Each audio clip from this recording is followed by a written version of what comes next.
President-elect Trump has brushed off allegations that the Russians were trying to boost his candidacy. Elaine, he recently tweeted that unless you catch hackers in the act, it's hard to determine who's doing it. And he wondered why this wasn't brought up before the election. Well, Jeff, let me ask you this. Russian President Vladimir Putin has denied Russian involvement in these hacks, but you've been talking to your sources. What is it that you've learned?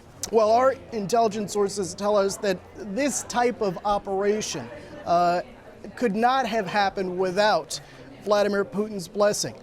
The initial assessment given by the intelligence community was that senior levels of the Kremlin had to sign off on something like this. Wow, that is stunning information. Jeff, even though there is some question over the purpose of this hack, intelligence agencies do appear certain about Russia's involvement. So you mentioned what it was that President-elect Trump said about having to catch these hackers in the act. What do you make of that statement? Well, he's got a point there. The FBI is building a case where we've been told by law enforcement sources that the FBI is still investigating this.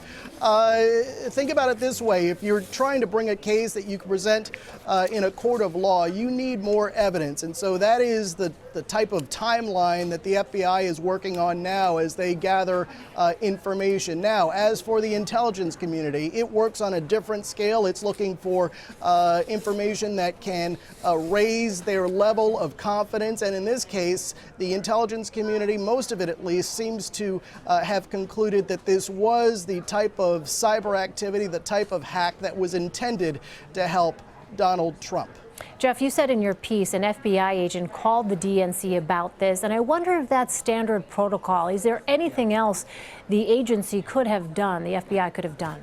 Well, you know what? That's something that we'll have to look into, frankly. What is the protocol in this case? Certainly, if you see suspicious activity, the likes of which we're told that this FBI agent spotted happening to the DNC, you would think that there would be some urgency there, given that we're in the middle of an election and the DNC is obviously heavily involved in that election. So you would think that something like that would have raised alarms and every effort would have been made to go and notify the DNC and to take some sort of action. But that's the kind of thing that we're just going to have to ask questions about. Questions of the FBI, more questions of the DNC.